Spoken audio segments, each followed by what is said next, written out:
Good morning, good Arv Yom Tov. Special thank you to Rav Nachman Fried and to Rav Zeiplin and all those who are part of the being Masada that we should be able to learn together. We're in Tinyana, Tinyana, the second Chelek in Torah number 24, and we're in the mitzvah Gedola Liyos B'Simcha Tamid. It's a huge Torah, not so much in terms of words, but in terms of depth. I mean, that goes for everything Rav Nachman says.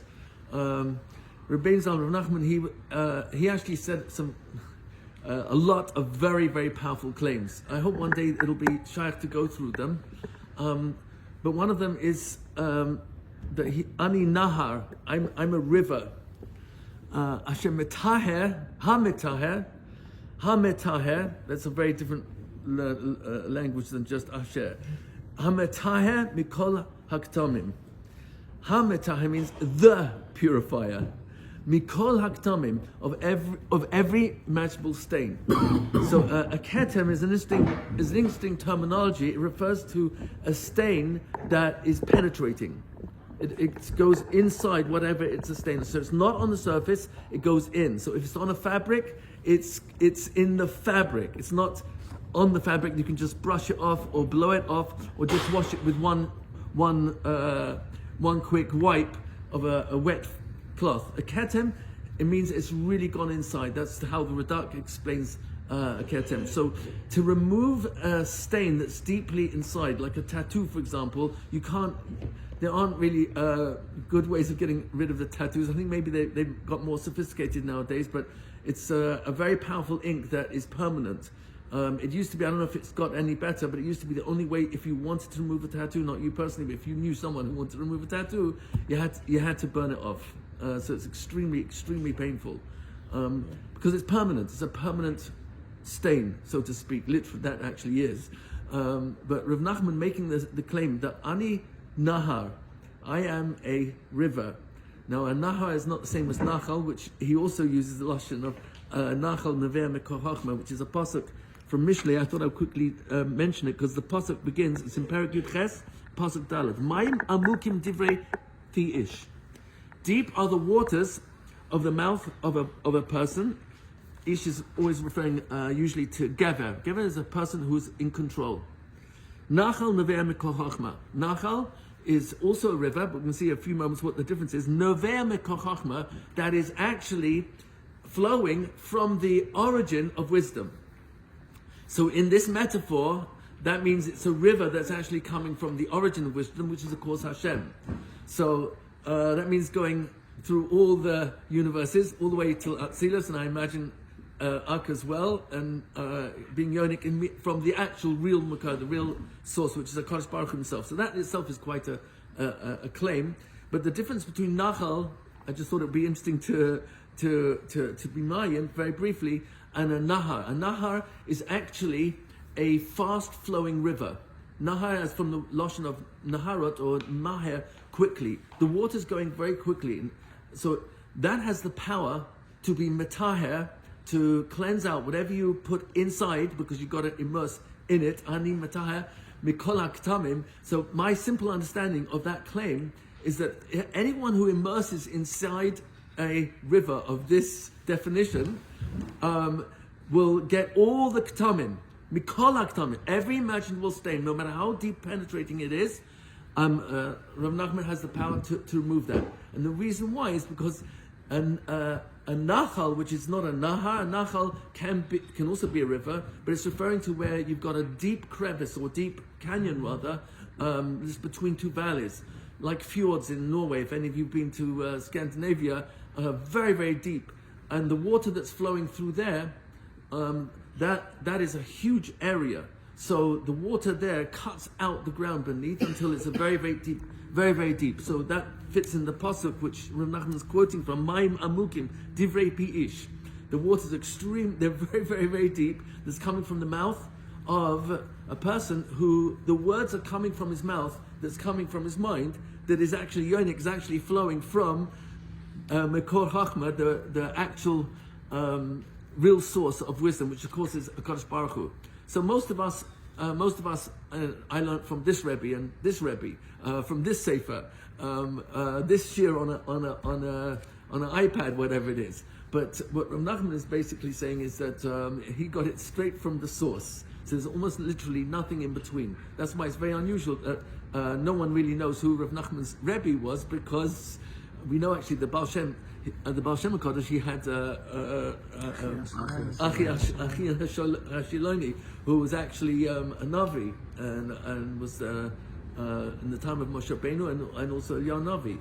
So that's quite extraordinary. But we don't have it, as far as I know, help me please open my eyes if there's any difference. This means that he got everything from HaKadosh Baruch Hu, and he did it through his Beidas. He did it from just begging and crying, and every time he came to a new Madrega, the next step was, I got to have more.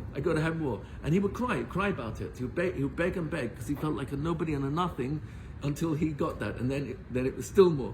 So this is who we're being yonik from. This is who we're getting our mitzvah g'dayla liyos is to exist b'simcha, inside simcha.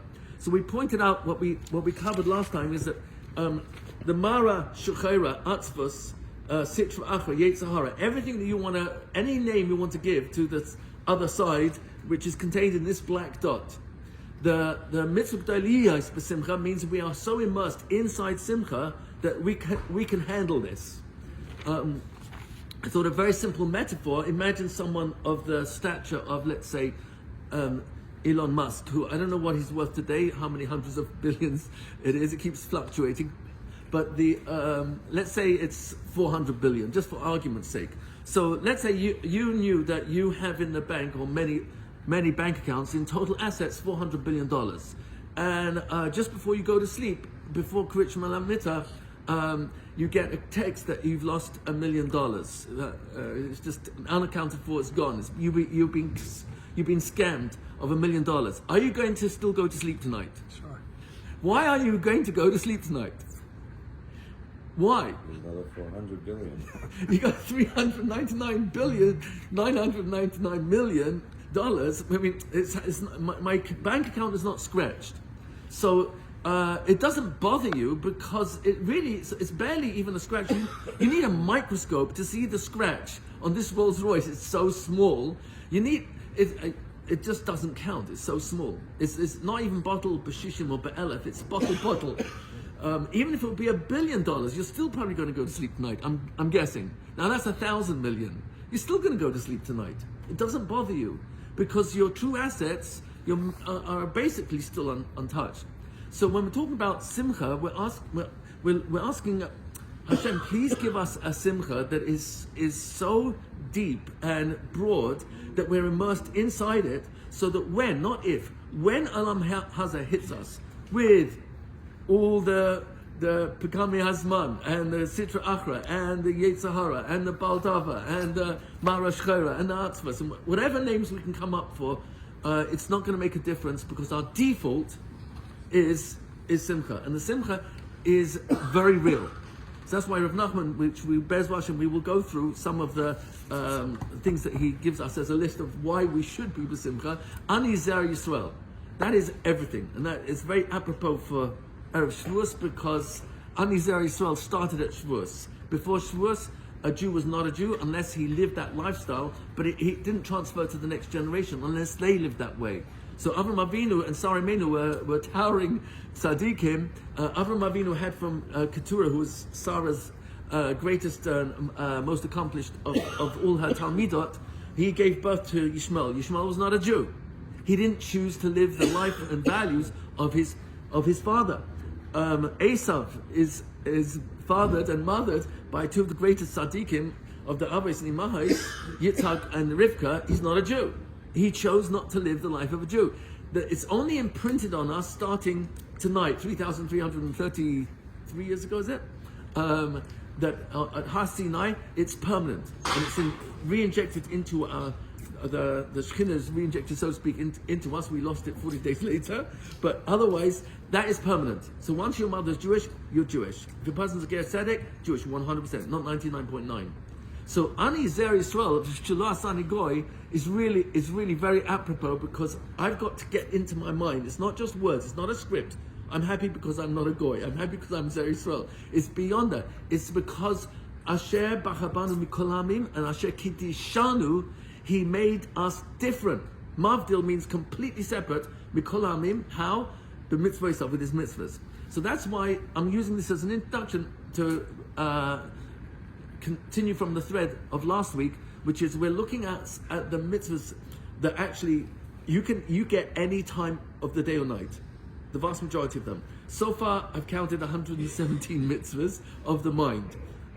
Some of them, I'm not going to get to them, but some of them, there's not a real makar for it. It's an extension of the mitzvah we already have. So like Rabbi Rietti says, you have a mitzvah to be done chav schus on other people, and it's based on a pasuk, b'tzedek tishpoit amitecha, which Chazal on rep means have done it kol ha'adam l'chav schus. So if I have to be done chav schus on every person, so Rabbi Rietti kind of is moisef. This is how Rabbi Kramer, my Rebbe, explained to me. So it's moisef myself. It's in the it's in the words kol adam. Well, I'm also an adam. So as long as I'm an adam, I have a mitzvah to be done chav schus on myself as well. So once you go there, then you can look at a lot of mitzvahs bein adam lachaverai, where lo tisna et achicha bilvavecha. Am I allowed to hate me? Or is the mitzvah only not to hate you? No, I'm not allowed to hate me either, because I'm also a Jew. Oh, what about Haftarecha kamoicha? Oh, kamoicha. So I have to love me. So once you start, so to speak, engineering, not in an artificial way, every mitzvah bein adam l'chaverei, and you realize, oh my gosh, it's talking about me. So I have to be merachim, and I have to have chanun and rachum and rachamim and erech apayim on other people to emulate the Kadosh Baruch Hu. Other people, does that include me? So do I have to be patient with me? Of course. So once you add those on, they're not really exactly, I'm going to say in Tariq, but it's a diuk, if you want to call it. There's a logical inference because I'm also a Jew, and therefore it applies to me too. Once you go there, then so far I've hit 117 mitzvahs, of which 94 are clearly actually numbered by the Rishonim as Tariq. So we've got 94 mitzvahs so far. 81 are counted in Sefer Charedim, but between the Smag, Ramban, and Sefer Yereim, you're up to about 94. So it's getting close to 100 mitzvahs. Now, why is that important to know? Because even if Has v'Shalom, I don't have tefillin now with me, I don't have tzitzis, and I don't have Lul v'Nesrog, like a prisoner, like Rabashkin talked about being in prison for 8.5 years, and it was very hard. He was put into in solitary confinement because he would have put on a yarmulke and tzitzis. So what have you got left? But when you realize, one second, I've got emunah. That's how he pulled himself together. No one can take that away from me. David HaMelech was in the bathhouse and he felt naked of all the mitzvahs because he was, until he realized, one second, I got bris milah. And bris milah we know from Sifrei of Nachman, that it's all about tikkun bris. And David HaMelech was huge on that. David HaMelech reminded himself, I've got bris milah wherever I go. Sefer Charedim counts it as a mitzvah deraisa. It counts it in Tariq. There is a mitzvah deraisa that a person remembers they've got bris milah on their body, and it's literally Hashem branded on us, on our body. You belong to me. You're not an eved of Parai, Pera. You're not stuck in Mitzrayim, Meitzayam. You're not limited. You're a Jew, and you got Tariq mitzvahs. And I'm not even going to go into the small print. Oh boy, there's a lot of small print. That it's unlimited what we're able to accomplish. So we actually have a mitzvah deraisa to remember that we got bris milah in order to have the simcha that you, Hashem, branded on me. I'm an Eved Hashem. So Sefer Haredim adds on when you're wearing tefillin and tzitzis and you've got mezuzah on the door, so you're, so to speak, clothed and surrounded by mitzvahs that remind me of my uniform. This is my uniform, but even without tzitzis and tefillin, without clothes, a person is branded.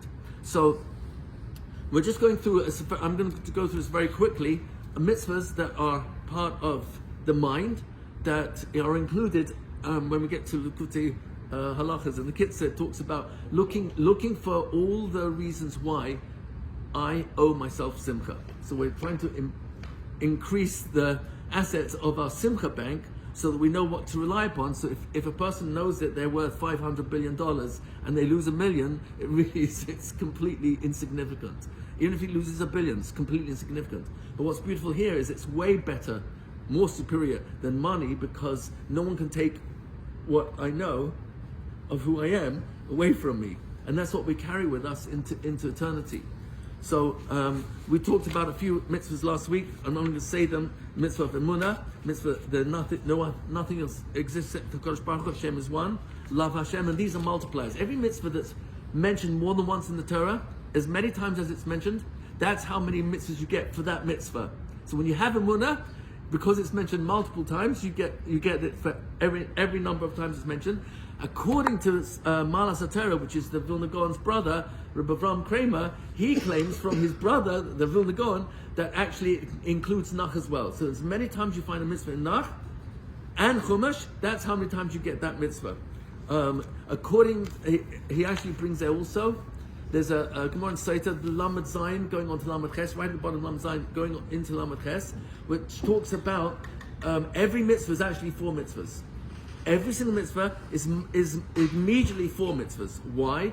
Because we have a mitzvah and it's based on the pasuk, Lilmaid ulelamed lishmor v'lasos. So there's a mitzvah to learn, a mitzvah to teach Torah, which Rambam counts that it's one mitzvah. The mitzvah to learn is in order to be able to teach, in order to pass on to the next generation. So v'shinantam levanecha is on the predicate that I know what I'm teaching, so I have to learn it myself. So lilmaid or lilamed lishmor, which the Marasha on that Gemara brings, is very interesting. Shmira, how do you guard a mitzvah? How do you guard a mitzvah? So he brings it. It sounds like a chiddush, but when you think about it, it's very logical. Shmira in this context is remembering. How do you guard a mitzvah? You remember the mitzvah. You don't forget it. That's how you guard it. So it's actually taking place over here. It's not just talking about like a photographic memory. It's just taking out time to memorize the mitzvahs that at least apply nowadays. There's 279 according to the Chavas Chaim out of Tariag. So at least I should remember those. That's the mitzvah Shmei v'Shematu. Rashi says in Shmei v'Shematu that Tishma b'Chudesh. He says Tishma b'Yushin v'Tishma b'Chudesh. That we should be chazling the old and right, in order not to forget. That's the Marsha as well. Yeah, there's Rashi brings that in on Vayikra in Mechukah Isai. I think so. Is that Chafav? Okay, so This also solves the problem we asked last week. How could you have so many machshavas at once? If the Rebbe says you can't have multiple machshavas, right. At least here, if you put in your zakaron, Right. it seems to resolve that. Right, that person, because he knows he can find it because he remembers it. So he has the mitzvah when he learns of Lilmoid Ulamed Vilishma. Yes. Does he get another 4 when it's Lasos? Excellent. Lasos, it would appear I can't do till I do it. Right.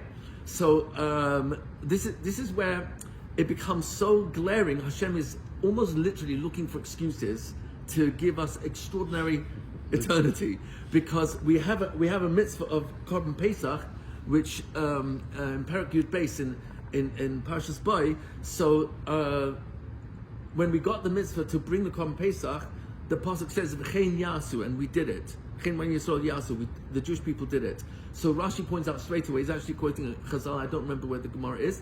That the tzivui was given to us on Yud Nisan. We couldn't do it till Yud Dalet. So what do you mean V'chein Yasu? And we did it. It hadn't happened yet. So Chazal tell us the moment you commit to doing a mitzvah, Hashem counts it as though you actually did it. So you get the schar now, and when you do it, you actually get another bonus. It just doesn't stop. So based on that, that's why Lilmoid Ulamed Lishmor V'Lasos are 4 mitzvahs in every single one mitzvah. And by the way, tonight, if you're into the Tikkun and you're doing Tariag, so there are quite a few Rishonim and Acharonim who make the point that when learning Tariag, even if you're only saying the description of each mitzvah very briefly, but if you start with in mind that I want to be Mekayim every single one of these, Lilmod Lamed Lishmor V'Lasos, so you get all 4, so it's 4 times 613. Just by mentioning it. Just by mentioning it. Yeah, the Ben Ish Chai brings this. He's very big into this. That a person should. He said if a person would learn Tag mitzvahs every day, and it doesn't take that long if you just learn the kitzur of the description of the actual mitzvah, or just the pasuk, if you know what the pasuk. And there's lots of lists of them. Poel Tzedek from the Shach, He wrote a whole listing. Rambam has a listing which is just one line, not even a whole full sentence per mitzvah. And in that way, you can literally in minutes do all Tariq mitzvahs, and with that in mind that you want to be Mekayim it, so you get 613 mitzvahs per day. Now, what we're saying though, based on the Gemara Times 4. is times 4. 613. It's really 613. Then the Gemara adds, which is quite extraordinary, that we were given the Torah 3 times. Once at Har Sinai, once in Aravei Moav, before we entered Eretz Yisrael, and the 3rd time was Har Eval. So there is a dissenting opinion that says the 3rd time was not Har Eval, but he counts when we were in by the Mishkan. So either way, we entered, and it's all based on the psukim there. When we went to Har Eval, we actually went there the first day we arrived after the Yarden. It's not mentioned through Perek Ches in Yeshua, so it looks like it happened later. But the many prakim are not sequenced in chronological order. So actually, Chazal tell us that as soon as we crossed the Yarden, we went to Har Eval, and that's where we entered the bris again with Hashem. That was the beginning of our entree into Eretz Yisrael. So there were 48 brises. There was Lil Modul Lamed Lishmor Velasais times all the Tariq mitzvahs times it was 16 times. I'm not going into it now, but there were 8 do tos, 8 not to dos in the curses and the brachas, and each one of those is multiplied by the 4 Lil Modul Lamed Lishmor Velasais. And then you multiply that by 613, so it comes to about 117,696, I think, mitzvahs per mitzvah. So these are just multipliers. You and I can't read, the math is impossible to comprehend, because you start hitting billions and billions and billions once you start multiplying the mitzvah of Simcha. Because Simcha makes the mitzvah 1,000 times worth more than the mitzvah, same mitzvah done not by Simcha. Rav Arush brings the Yetzer Hara is more interested in a person doing mitzvahs, not b'simcha, then he'll leave him alone. Because eventually Hasman can very easily lead to Yush, because what's it count? But when a person does it b'simcha, that Yetzer Hara has a very hard time. And that's why Rav Nachman, I believe it's in Sicha Chaf, in Sicha Saran, he says this is the hardest of all of the Avodas. And it has to be, because if it's worth the most, then obviously it's going to have Hashem has to create forces that will try to distract me constantly or consistently from doing the mitzvah b'simcha.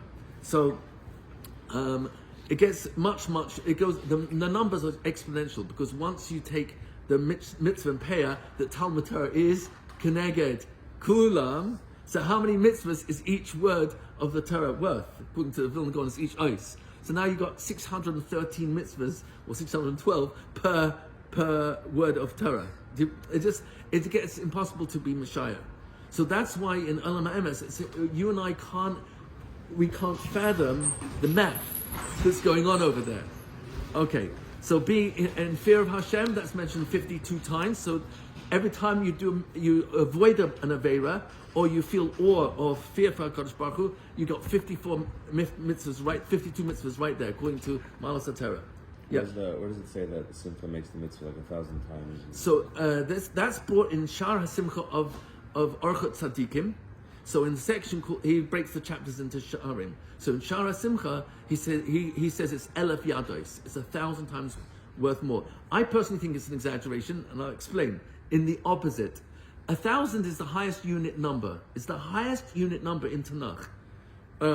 There's no number above 1,000. Any number above 1,000 in Tanakh is a multiple of 1,000. Like Rivavais is 10,000, but it's not a new unit number. It's a multiple of 1,000. Mm-hmm. So I don't know for sure. This is just my personal speculation, that you couldn't have said a higher unit number than 1,000, and already it's like even 1,000 is a lot. Mm-hmm. I think that it's just impossible to know, really, in Hashem's reckoning, because every person does a mitzvah when they do it b'simcha. It's a different level of simcha as well.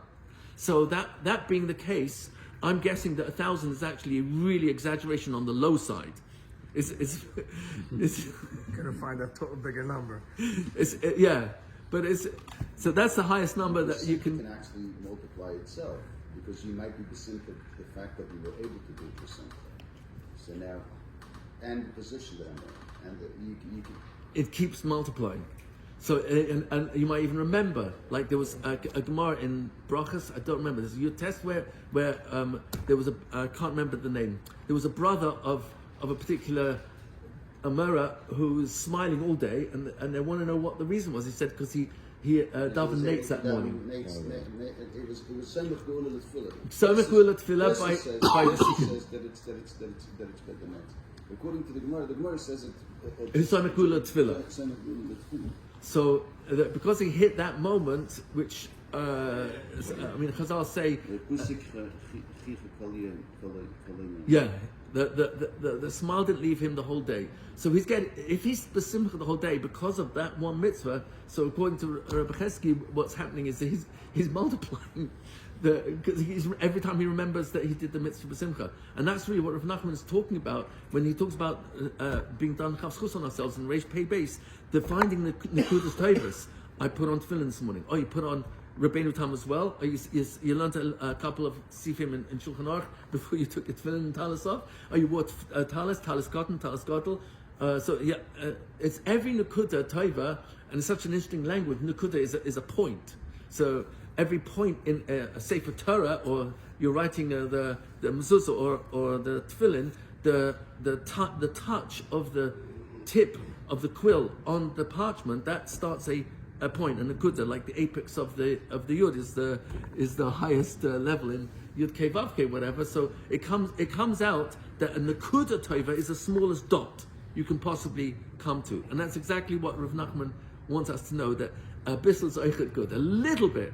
How much is a little bit? The smallest that you can possibly think of, that's already very good. To be done chavschus on oneself, and to be done chavschus on other people, certainly to be done chavschus on a Kodesh Baruch Hu, which is actually mitzvah d'oraisa, and the smug, he counts it's number 17 of the assays, he counts it as a mitzvah d'oraisa to be done chavschus on a Kodesh Baruch Hu, that whatever happens is l'toiv. What's the essay? He brings it from just like a father is miyasa his son, and it's coming from love. It's not because he hates his son that it brings Yisurin on him. Ken, I don't remember the lashon. Ken Hashem Yisareka. Yeah. I have it in the document here. I'm putting this into a small booklet so I can give it out properly, as opposed to large like this. So we have every nekuda tova counts. That's really the more we get into it, the more we remind ourselves of it, the easier it is that when, not if, when the Marash Chara kicks in, when my wife gets angry with me justifiably, or one of my kids is upset and down, and nothing I can say is like picking them up. So what ends up happening is the fact that we are chazering in our minds all the nekudas tovos of the mitzvahs of the mind, that can help a person have a bank account to fall upon, so that when things go wrong, I can get stuck there in the moment, but I'm not going to get sucked in for good. And there's so many things that Has V'Shalom can pull us down for a long time, weeks or months, and then Has V'Shalom would get ill from it, like this Torah is really talking about. So to answer your question specifically, I've got here, the smug. Oh, sorry, the smug and the smug. So the smug in assay number 17, and the smug, mitzvah hey, Rabbeinu Yonah also agrees that when people do tshuva, this is the smug, they might find that they experience more suffering than before they did tshuva. So they might question Hashem, why are you doing this to me? I'm doing tshuva. But rather you get this mitzvah, b'dan chavschus on HaKadosh Baruch Hu, when you accept that the suffering is probably to wipe out my mistakes, or to remind me to do more tshuva. So he brings it on. Why did I bring the pasuk? No, I didn't bring the pasuk here. Sorry. It's definitely Dvarim 7:17. Yeah, okay, but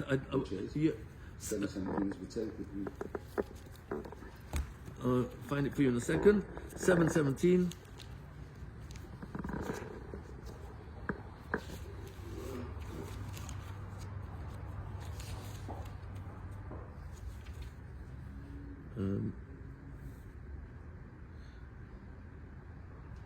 That's not it.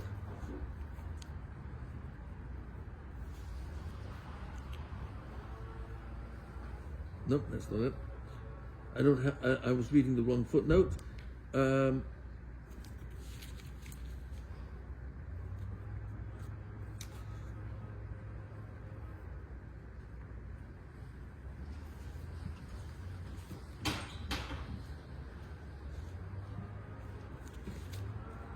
it?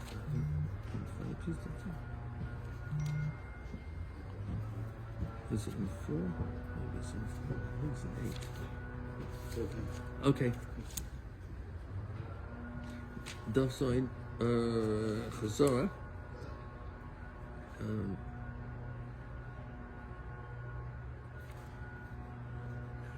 Ken Hashem Elokecha Yasreka. Okay. I apologize. Okay, I'm not going to keep you waiting. So I'll have it for you for next week, and I'll put it probably in the notes. Davening b'zchus HaKadosh Baruch Hu. You're praying from the murder. What does that mean? To daven b'zchus HaKadosh Baruch Hu. To be done chus, we must take hadin that whatever happens that appears to be ra, I'm saying HaKadosh Baruch Hu, you can only be doing this l'tayv. So that's a mitzvah a human being has in his relationship to HaKadosh Baruch Hu. That's where Gamzul Tova comes from. Kol David Rachman El Tavarid Chayav Adam Mevarech Al Hara, with the same simcha that he gives when he makes a bracha Hatov Meitiv on when he has a Psula Tova. So going through this list very quickly now. Don't follow your thoughts. That's the huge one. Lo tatu achri levavchem. Everyone agrees that's a mitzvah tamidi. Remember Hashem. We talked about a bit last week, and also don't forget Hashem. Each one of these is one of they're counted in Tariag. Many of them not by Rambam. Rambam includes many of them in one mitzvah, especially the mitzvah of Emunah. But don't forget Hashem. Daven to Hashem. That mitzvah is constant. Wherever you are, whenever you are. All that we do in the Siddur is D'Rabbanan, but even Shemona Esrei was really an excuse. It's a platform for getting back into Hisbodedus, which is what the 13 middle brachas were designed for, because it was understood.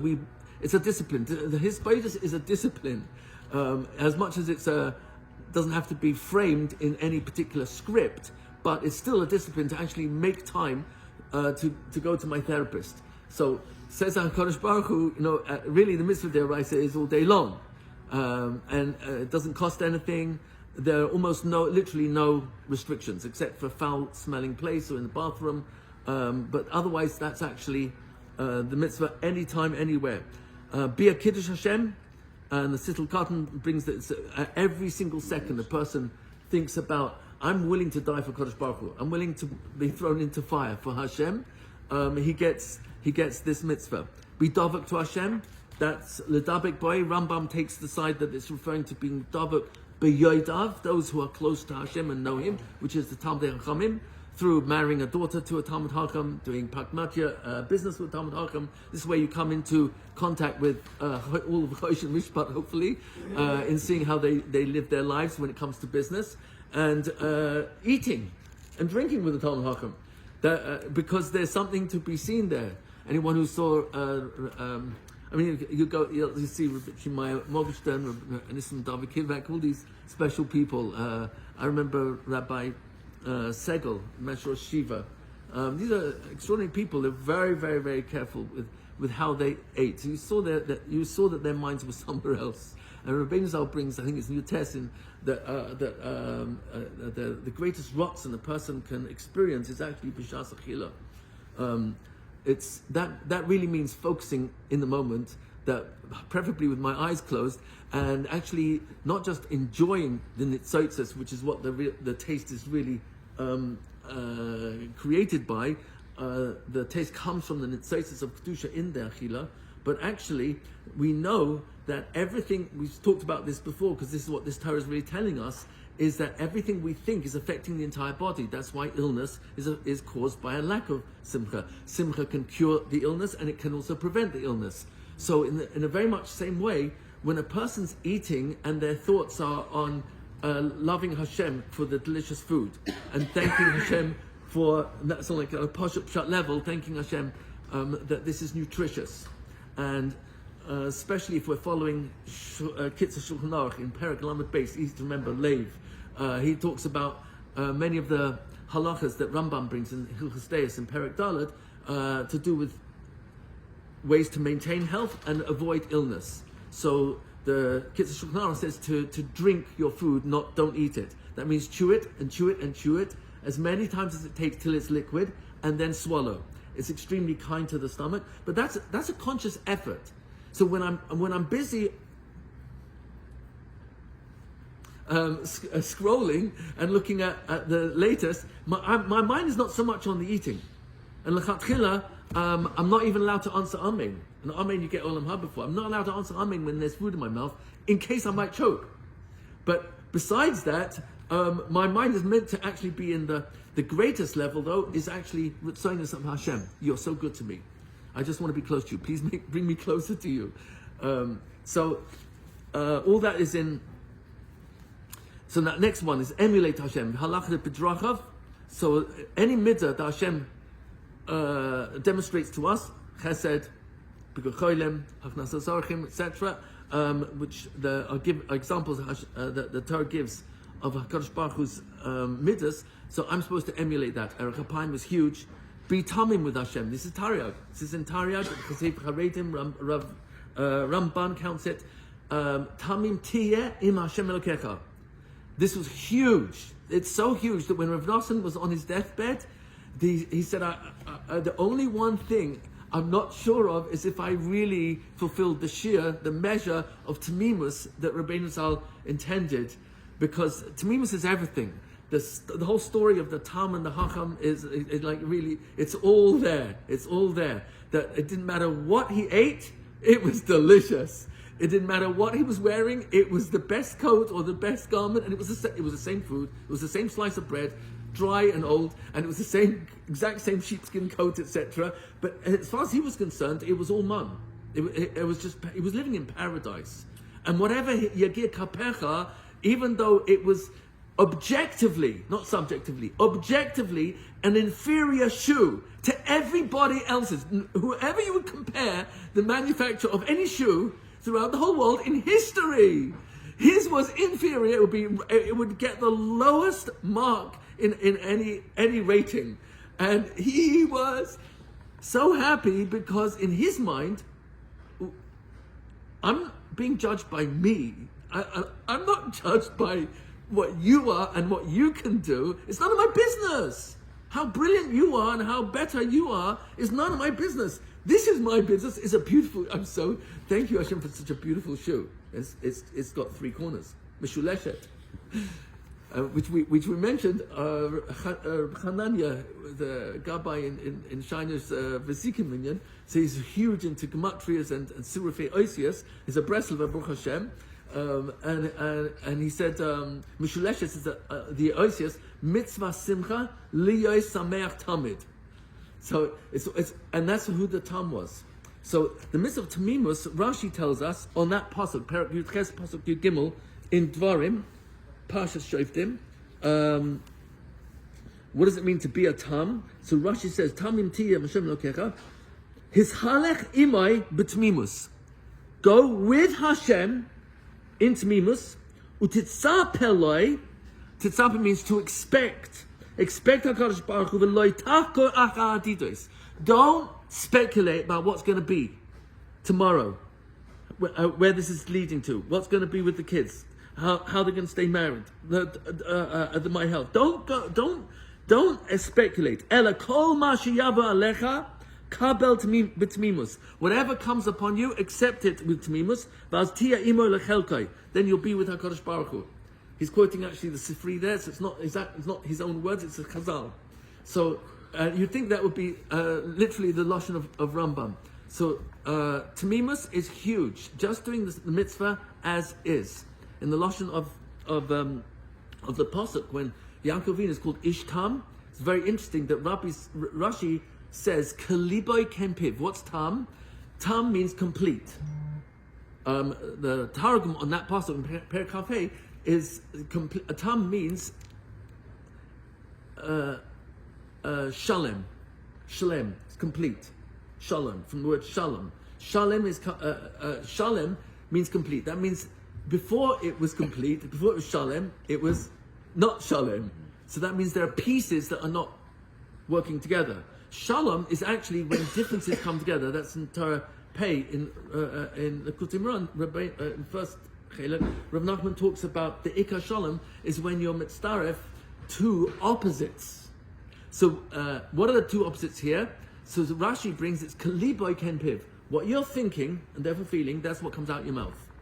This is an exact contrast to Esav, who was, whatever he was thinking, that's not what came out of his mouth. He was Sayed Befiv. He was brilliant at manipulating, gaslighting, fooling people, and they were sure he was so sincere. Look at the length of his payas and his beard, and it was so obvious he was a Talmud Chacham, and Rabbeinu Zal will tell us it could be a Shindalet. Watch out! But so you're going to be very careful. I mean, how will I know? So Kalibay Ken Piv, is he sincere or not? So that's how Esav was, and Yaakov Vinu, he was ish emes. When whatever came out of his mouth, that was a perfect reflection of what he was thinking and therefore feeling. So his wives, all four of them, knew that they could rely. My husband is 100% genuine. He's congruent. Whatever he says, his face, his facial expression, his tone of voice, his choice of words, they are all part of this called tamimus. So this, every time a person says, Rebbe Shalom, help me be a tam, you're getting this mitzvah. Every time you do a mitzvah, betmimus. No frills, no extras, no chumras, just betmimus. And you're happy with it, you're getting this mitzvah. And it applies 24/7, 365, 120. So don't forget Amalek, what he did to attack us in the midbar. Every time you think about it, you get that mitzvah. So if you're doing it at the end of the davening, so you're getting that at least once a day. Don't forget Hashem spoke to us at Matan Torah. That's a mitzvah d'oraisa, and we're getting it from tonight. This is where we all became from Yidden, all from tonight, 3,333 years ago. Don't forget our ungrateful complaining in the midbar. So every complaint falls into that category. Don't forget what Hashem did to Miriam. Every time Lashon Hara, I beg Hashem, please. We at end of our Shemona Esrei, the first thing we beg Hashem before we take 3 steps back is, please make my mouth sealed, and my don't let my tongue speak guile. Don't let me say lashon hara or unkind words or sharp words. Don't forget what happened to Korach. Please, I beg you, don't get me into machlokes. Now we have to be very careful here, because Rabbeinu Zal himself said that the only reason his neshama was allowed to come down was because the son said, "I've got a solution." There's going to be so much hisnagdus, and it's got less over the last 20 years or so, last 10, 15. And it's getting more and more popular, to the chagrin of whoever thought that they would be able to squash and squelch Breslev. But machlokes is the solution. And Rav Nachman, as you know, he speaks many times how machlokes actually is something that can really elevate a person. Rav Nachman lived that way. He suffered so much, but he held onto the promises of how machlokes is like a log that is completely taken away by the river, but the log actually gets elevated by the water. You try to pick up a huge log. I know in my backyard I cut down a number of dead trees, and the guy who did it, he without telling me, he made a wall along the edge of the boundary, and it was so interesting. A huge flood came down in the river at the back of the property, and it flooded a lot of the property, and it lifted all these huge, there were long trunks of trees, and just carried it away, gone. And I thought, wow, that's amazing. you would need a real crane, which is specially designed to be able to carry weight and relocate it. And over here, water, which is like a person's being drowned in water, has for shalom. Machlokes has amazing attributes, because if I'm going to be quiet, that's amazing. A person, how many people go for brachas to someone who's embarrassed in public? Machlokes is an opportunity to keep quiet and still believe in every single tzaddik. That's not always easy. Just believe in them anyway. Don't get stuck inside. Korach is the father of machlokes as far as Chazal are concerned. It's a machlokes where they even got Olam Haba. And Bnei Korach had a hero of Teshuvah, and they got their Olam Haba. But just remember, keep out of machlokes and try and remember it every single day, so that I keep out of machlokes no matter what. It's just not worth it. And what do I know? Do I really know who's a tzaddik and who's not? Do I really know? Just kulam tzaddikim. Don't go there. Learning Torah is a constant mitzvah, and it's in Tariq. Everyone agrees that. Don't forget your learning. Interestingly, is actually in Tariq. Remember all Tariq mitzvahs. That's according to the Smug. That when you actually look at tzitzit, he actually claims, we talked about that once, that not to forget Tariq mitzvahs. Now, these are separate mitzvahs. Accept upon yourself the yoke of Tariq mitzvahs. That's in the second paragraph of Kriyat Shema.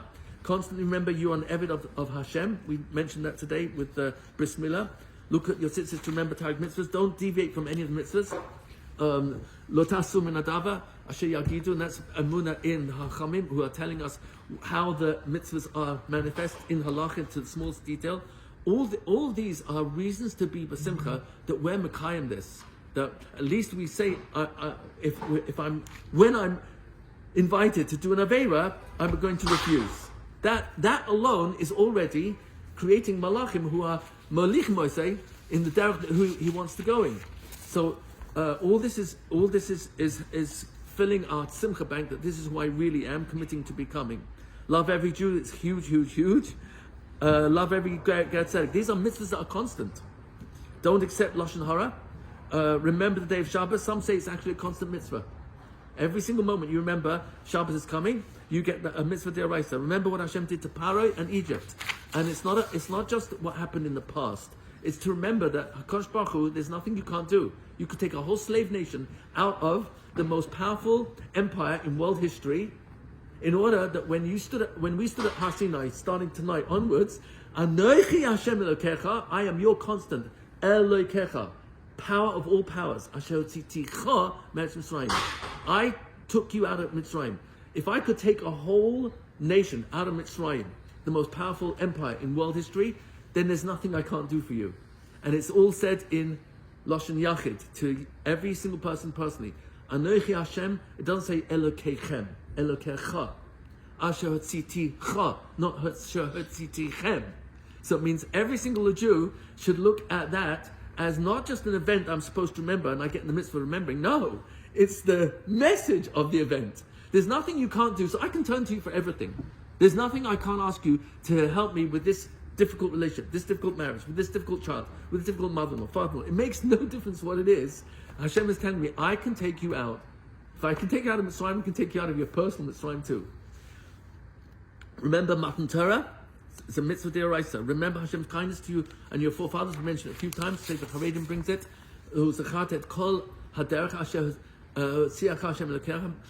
Remember the entire journey that Hashem took you out. Ze'ar Arbaim Shana from Egypt for 40 years in the Midbar. But the Sefer Haredim says that applies to every single Jew, to remember all the kindnesses Hashem did in my lifetime, starting from conception. That's what he brings. It's amazing. Remember what Hashem did to Miriam. So not only don't forget, but you remember. You're just getting multipliers over here. You see, you follow? It's just multipliers. It's a huge reason for a person chazering, as you pointed out earlier. The shmira some mitzvahs is remembering the mitzvahs. How do you remember the mitzvahs? Well, if you've got a photographic memory, you're blessed. Well, I don't know how much gear the person needs, but if you don't, you're even more blessed, because now you have to keep remembering it and you have to keep chazering it.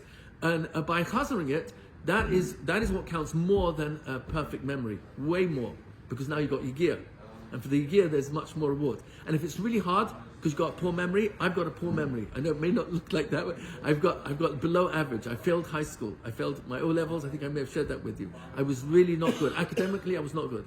I was the best soccer player in my class, and arguably the whole school. So that made up for a lot.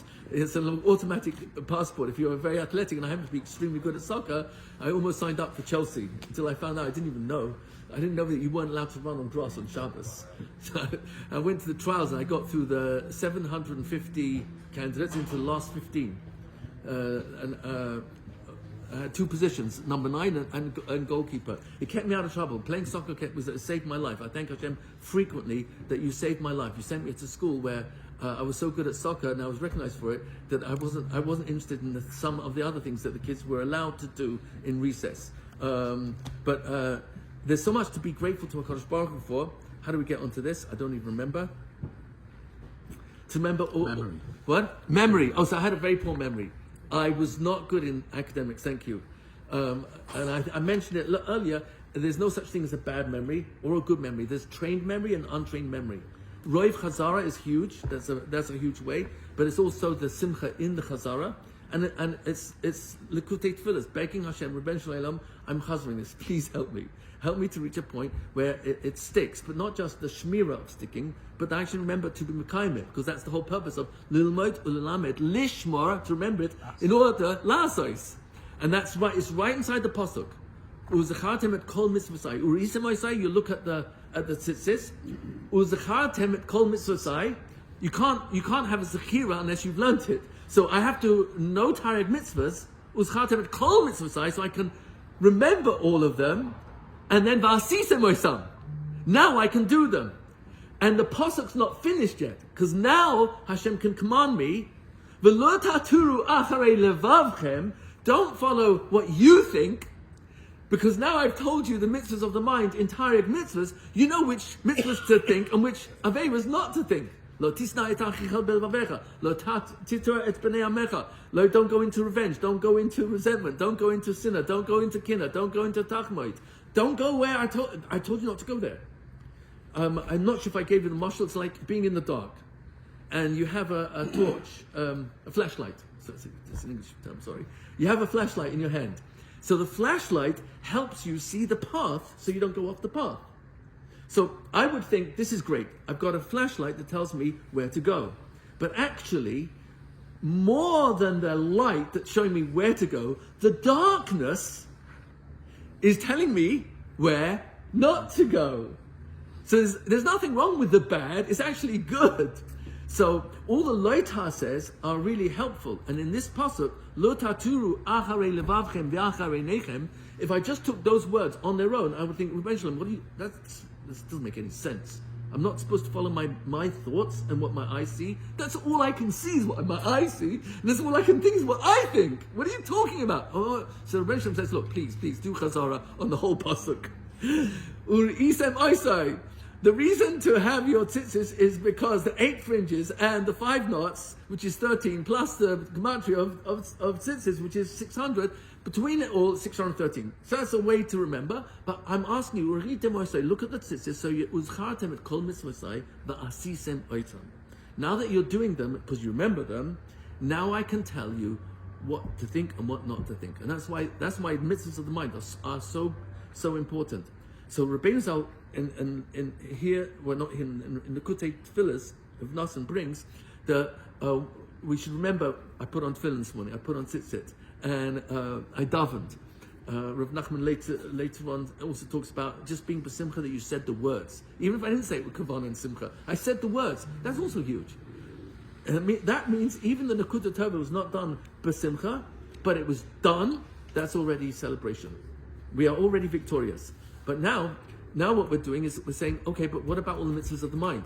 That's obviously included. I'll share later, not today, where I think it's meduyak in Rav Noson's Likutei Tfilas, all the mitzvahs. So it's going on all the mitzvahs of the mind as well, of which there are at least 81 according to Sefer Charedim. So don't desire other people's possessions. That's huge. Don't plan to get them. So one is taiva, lo titaveh, and one is lo tachmoid. Lo tachmoid is not, don't plan to get what you want from someone else, or that you don't even have the money for that, or even if you pay money and then snatch it, that's also lo tachmoid. Lo titaveh means I'm jealous that I don't have what that person has. Remove unnecessary thoughts from your mind. There's a tarek mitzvah, there's umaltim et orlas levavchem. Umaltim means to cut off. Orla is foreskin. That's how it's always translated. But there's orlas halev. What's the foreskin of the lave? So there's 2 basic opinions. You've got Rashi, who tells you that orla is a lashon of timtum. Atum, it means it's blocked. The mind is blocked. The heart, mind is blocked. How do I block a mind? Well, it's very simple. I clutter it with hatred and resentments and anger and bitterness and being down the and thinking I'm so unlucky that I don't have what other people have, and then I'm beating myself up and I'm complaining. Complaining is really bad because now it's really Hashem's fault that all this is happening to me, and I've cluttered my mind. Umaltem, cut off, arlas levavchem. Remove the, says the Radak, it's not only a lashon of atum, it's a lashon of miyutar. Arla is a lashon of miyutar. Miyutar means extra. Remove the extra thinking. What's extra thinking? Anger, disappointment, frustration, marash chayra, atzvus. These are all thoughts. Being done chayv, complaining. It starts over here. All of these start over here. Remove them. So Charedim explains that by removing the clutter, so to speak, of all these ridiculous thoughts that I get stuck on, what ends up happening, I've cleared my mind so that I can hear Tochacha. I can hear when Hashem is correcting me through people. Because otherwise, I just go straight into defense, attack back, and bring out my memory of all your crimes against me, and my mind is closed, totally blocked from hearing what might improve me. And therefore I won't even look in the mirror. Whenever I look in the mirror, I turn the mirror around. It's your fault that I'm unhappy. So everyone else has to change. The circumstances have to change. And I've got myself out of taking responsibility for my own simcha. So comes along Sefer Charedim and others. Umaltem et oras levavchem, chapter 10, verse 16 in Dvarim. This is an amazing, amazing mitzvah. Stop the extra thinking. Now that requires me to be aware of my thinking. So it's interesting, you actually have a mitzvah to be aware of your thinking. We know that from Lo Taturu Achrei Levavchem. So that means I have to know the mitzvahs that apply to my mind, so that when I have a sinner, or natira, or nakama, or kina, or taiva, I recognize it, and now I can be Mesech Das. That is how we show love to Hashem. Rav Nachman says, that's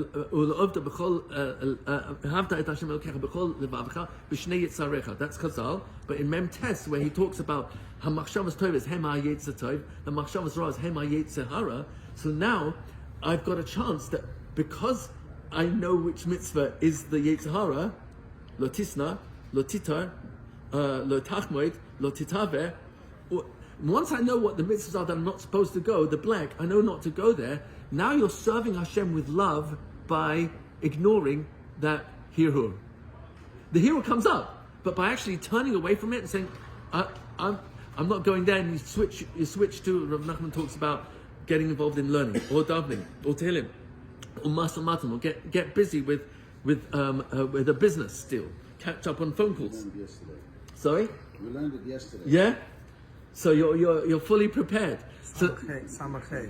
in Samahei, get out of all the things that will distract me. Get into things that will distract me from my Yetzer Hara. But once I know the Yetzer Hara is thought, so that means I have to be aware of my thoughts. And the fact that I would allow a thought to take its route and just carry on, and I keep adding more luggage to the thought about this person, why I don't like them. Oh yeah, that reminds me, and then I go into memories of other things they've said and done, and I pack that on top of this thought, and before you know it, the suitcase of this thought is like, it's bulging all over the place. It's crazy. It's like, you know the carousels after you get off a plane? So imagine a person opening up everyone's cases, just see, no, this doesn't fit me, no, it's not me. What are you doing? It's none of your business. Why would I open up so many thoughts? It's none of my business. God says, get out of there and stay focused on my mitzvahs. I've got so many mitzvahs to stay focused on, and every time I'm stuck in the Marash Chaira and the Atzvas and the Sitra Achra and the Yetzer Hara and listening and giving it power, I give life to my Yetzer Hara by thinking about him. I literally give life to him, and that's why Hesach Hadas is really the only real solution. Let go. How can I let go? I've spent thousands and thousands of dollars in therapy talking about this person. You're telling me just let go? And the answer is yes. Yes, let go. But I can't. Yes, you can. Because over here, it's only my next thought that I'm really responsible for. And if I carry on adding more thoughts about my resentment towards that person, I fall into sinner, and I may even want the karma, or the sweetness of hearing the downfall of that person. That's terrible. That's real sinner. And Hashem says, don't go there. Let go. Turn it into tefillah. Rebbeinu Shalom, I've got sinner against this person. Please help me. Please help me get out of it. I know I don't belong going there, and it just pulls me down. I need your help. I can't do it alone. So, remove unnecessary thoughts. Don't think bad thoughts. It's a separate mitzvah. That's taken from Nishmata Mikol Davara, chapter 20, verse 10 in Dvarim. Nishmata Mikol Davara, which Chazal tell us, don't guard yourself from everything that's evil, bad, and it's referring to my own thinking. So it's learned in Avodah Zarah, Daf Chaf, Shelo yihaher Adam b'yayim uba lidei keri b'layla. So it's talking about thoughts about beautiful ladies that I shouldn't be thinking, or whatever would be mis'ira. The moment that pops up in my mind, goes somewhere else. And that is how you serve Hashem, be'ava. Because it says, love me bechol levavcha, with shnei yitzarecha, with all your thoughts, the good ones and the bad ones. How do you love Hashem with the bad ones? By ignoring them. As soon as they pop up, go somewhere else. Get rid of it. But be aware. Know your enemy. So, avoid Averas. Ubacharta b'chayim means to avoid Averas. We get the mitzvah of Bacharta b'chayim every time we avoid Avera. Don't leave my Torah. Lo tasu mina. Contemplate Hashem's greatness as manifested in His creation. We learn that from, actually, in Aleinu, but it's taken from Perek Dalet in Dvarim. V'yadat ha'yayim ha'shevoisai levavecha ki Hashem hu Elokim b'shamayim mima'al ve'al ha'aretz mitachat. Einoid. So, Sefer Charedim and others learn out from there that when you're thinking about the perfection in Shemayim and Ba'aretz, and the Yadat, you come to know Hashem, then you recognize, Hashem, you're doing this all for me. Every single raindrop, every single leaf that's giving me a cocktail of oxygen, is all to keep me alive. There's so much gratitude, and it's all coming from paying attention to the perfection in the Bria, that a person can get this mitzvah every single time he looks at the sky, every time he looks at the clouds, every time he feels the wind. Contemplate Hashem's greatness as manifest in His creation, based on that pasuk. Any questions on that? I'm sorry, I just hit over time, but we've covered 45 out of 117 of the mitzvahs. But is this making sense? I don't want you to feel that we're getting away from the Torah. I'm trying to unpack that mitzvah gedola lios simcha. That if I'm going to be immersed in simcha, I got to know what the thoughts are that I can turn to, that are very real. That Hashem wants me to be in His reality. This black dot is not reality. This is bad news. It's bad news because it's news. It's news. All this is not news because it's happening all the time. What's available to us all the time is not news. So the teva of a person is to be mamshich after the Marash Chora and Pagami Hazman and Mikre Hazman, and before you know it, I get sucked into here. That's all I'm noticing, and that's all I'm paying attention to. And when I talk about it and pay money to talk about it, Rabbeinu Shalom, I pay money to complain and talk about this. Guess what happens next? I'm watering the weeds. That's what Chaim Kramer told me. What am I watering the weeds for? It's just going to grow more and more and more until the garden is taken over. And I get sucked into this black hole. And when I talk to you about, you don't seem to understand. If you understood how difficult this marriage is, you would not be telling me to say thank you to Hashem. And I'm so not willing to let go. I'm so invested. I've got a momentum of complaints that who's going to listen to me? You don't understand me. And before you know it, I'm not willing to let go. And Rav Nachman says, please let go. He actually says the reason why I wouldn't let go, I think he brings it. Where does he bring it? In Sichas Aran, what's the reason why I wouldn't let go of my complaining? I don't want to be mimayat, be yisurin. I don't want to play it down. I want to play it up. I want to. Okay, you see how much I need chazara. I'm embarrassed to say how many times I've learnt the sefer, and I still need to remember where everything is. So, any questions? I just want to say that what you're doing is not just telling me about the Liyas B'Simcha Tony. Explaining why it's mitzvah gedolah. Because one of the big questions are, what is there a mitzvah gedolah or is there a mitzvah ketana? Every mitzvah is a mitzvah of Hashem. Right. And like you asked the question, it's not in the minyan of mitzvahs. The Torah says it's in all the mitzvahs. It's in all the mitzvahs. Right. I once heard for a Blues King Zechat Tzaddik B'Bracha. So he said that we're learning. I think it was Torah Hey. We're learning Torah. I think it was Torah Hey. So he said, where schar mitzvah, the Rabbi talks about schar mitzvah. So he said that we make a bracha every day. On every mitzvah that we do, it's asher kedishon mitzvah. So we were commanded to do the mitzvah. Right. What is the only mitzvah that a person can do that is known from himself? Right. Brilliant. Simcha. To do the mitzvah of simcha, it's mitzvah gedolah. By the way, Rabbi Rietti said, what? The Tkunis Hashavim says, I think it's the Tkunis Hashavim, but he answers the known steer that how is it that we get schar mitzvah b'ha'alma? There is no schar mitzvah. Schar mitzvah b'ha'alma. This world actually belongs to Esau. We are not living and we are mechuv to do it. So for what we are doing above our chiyuv, which is simcha, this is how we live, and this is that's supposed to that we are living. It's just that our survival is of what we are doing, yesim and achiyuv, because technically we can put on film for 1 minute, as we just said before. The fact that we are extending the time of this film. And the same thing is with there's a Shabbos that we do. Everything that we do, yesim and achiyuv, this is our survival. And the simcha of the mitzvah, this is extra what we are adding to it. So what you're saying, which is huge, the word gedolah is in reference to it's extending it. The exponential, the multiply. Yeah. It's multiplying all the mitzvahs by so it's mitzvah gedolah. Makes it bigger. Makes every mitzvah bigger. Every mitzvah becomes bigger because of the simcha. Right. Mitzvah gedolah. I saw it somewhere. I think I saw it in. I think here.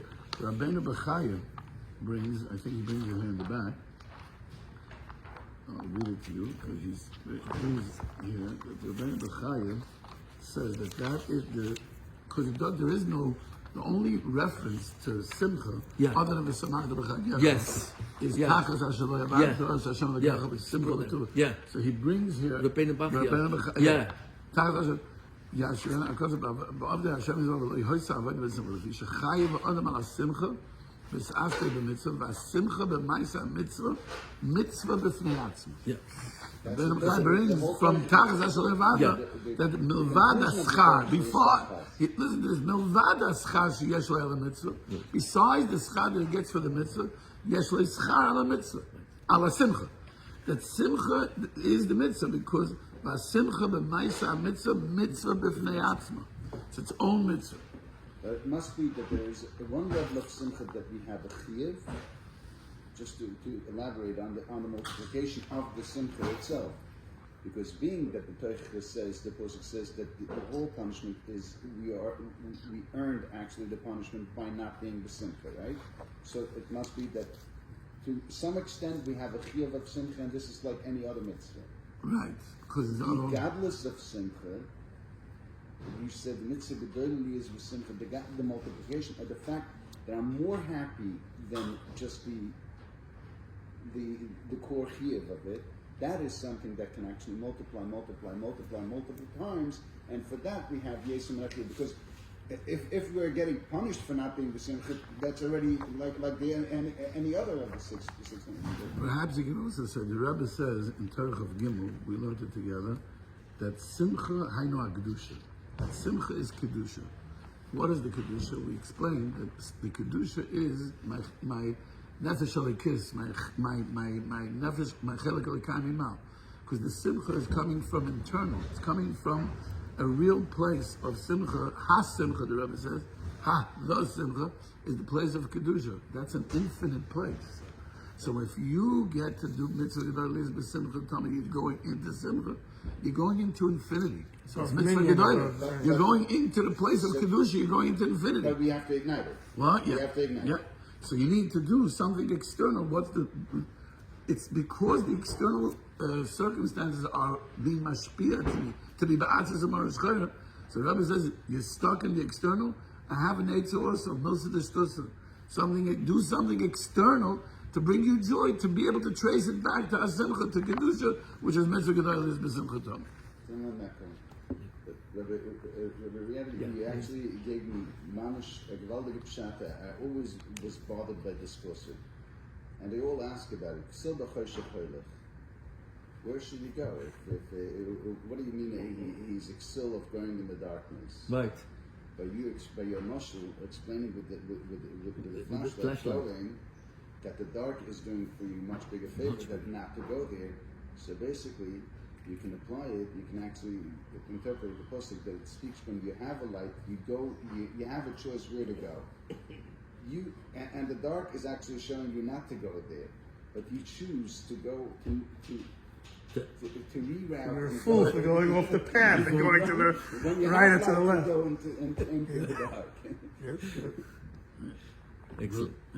We're learning Torah Samachalif now. Also, the Rebbe talks about Mishpat, that it's the Derech HaMamutza. She'ein ha'noita li'yimenu l'smail. So someone this morning said to me, beautiful, I went down in our Shlomo. Yeah. So he says, Stam, and it gave me a good insight. He says, Makabel oil malchus shemayim. What's oil? Oil is a yoke. You know what a yoke is? Yoke is heavy. It's something weight.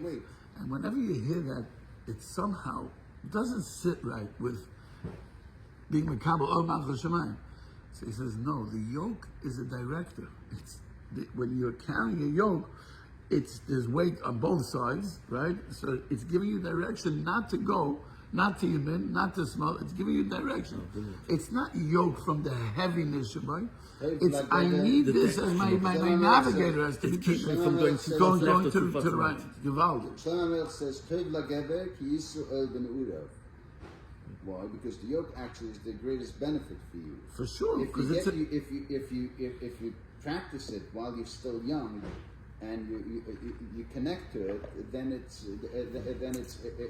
not so hard. But unfortunately, when we are young, we don't have the cycle that bottom line, b'simcha mitzvah gedayla liyay b'simcha liyay b'simcha mitzvah gedayla liyay b'simcha liyay b'simcha mitzvah gedayla liyay b'simcha mitzvah gedayla liyay b'simcha liyay b'simcha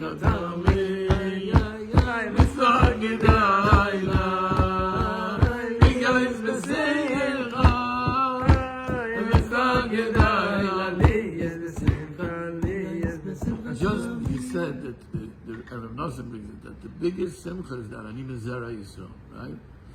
So and my brothers I had as at first I said Shalom Yisani Goy, but that I was zeicha to be born in the chutzner of this tzaddik that gives us every prescription and every remedy and insight and hope, and he took responsibility for us. How much more do we have to be the simple that we know from this tzaddik? That in itself is like dance all day and night, no matter where I am, no matter what I am. This tzaddik, I was fortunate enough to know from him and to connect him. Like, yep. How much more do we have to be the simple? Yeah, Mati?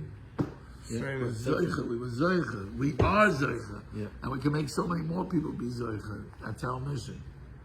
The mission is, mentioned the Rambam of Sefer Mitzvahs. The Rambam says the mitzvah of Ahavas Hashem. He said that every minute is a mitzvah.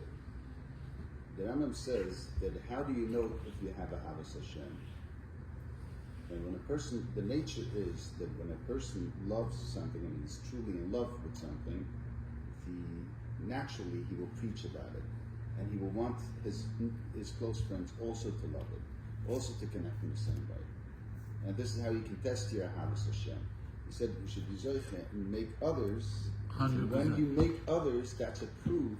That If taste you're, something delicious. if you're passionate about something, you share it with tasting others. something delicious. Yeah. Lishma, Lilmai, Ulalame, Lilmai, Ulalame. Yeah.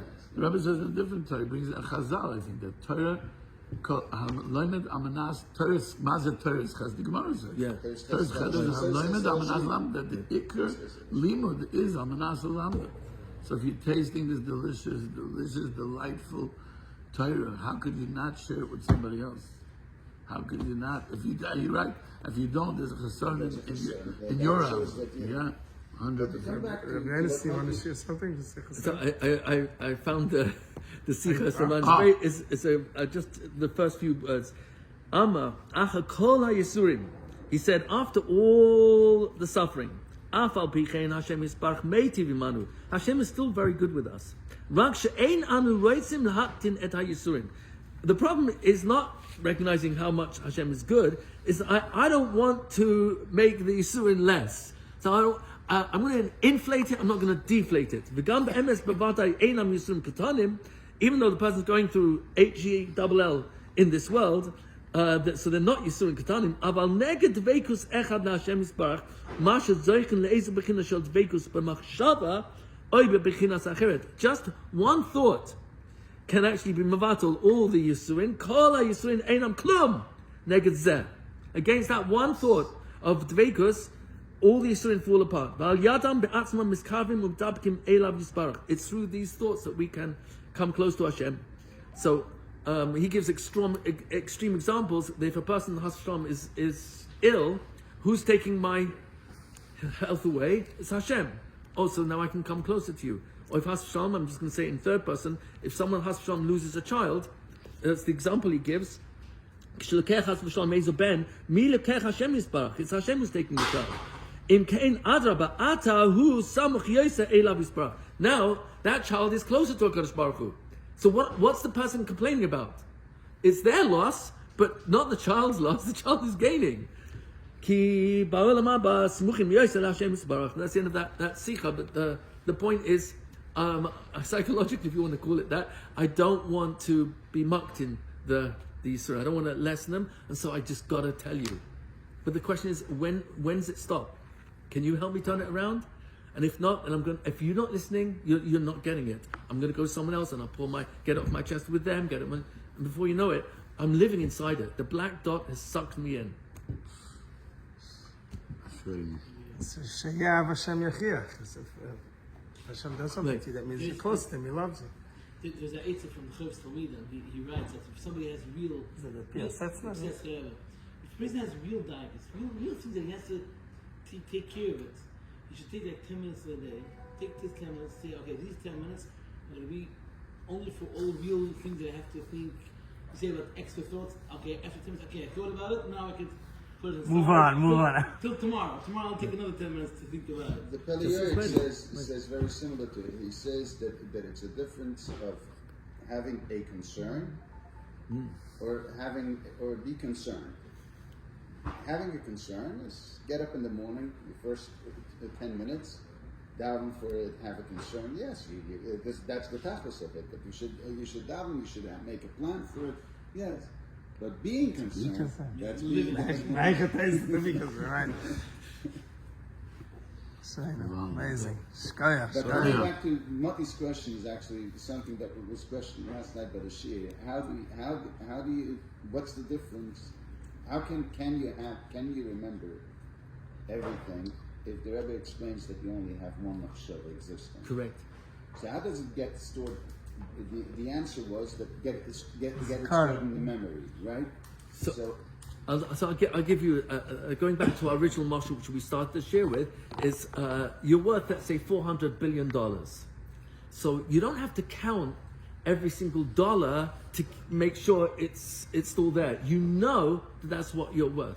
So what ends up happening is it's the awareness that I have all that will allow me that when Has v'Shalom something's missing, I don't fall apart. $1 million, $1 billion, you've got to be joking. There's $999 million still left. So I'm gonna die over loss of $1 million. Now, for anyone here, I'm assuming a loss of $1 million might cause them to not have a great night's sleep tonight. But if I know that's what my true worth is, so I don't need to be actually counting it. It's just the knowledge alone, the awareness alone, and that's why I think Rav Nachman singles out Shelo Asani Goy, Shani Zerem Yisrael. There can't be any. I can't find any pagam in that. It's flawless. It's flawless.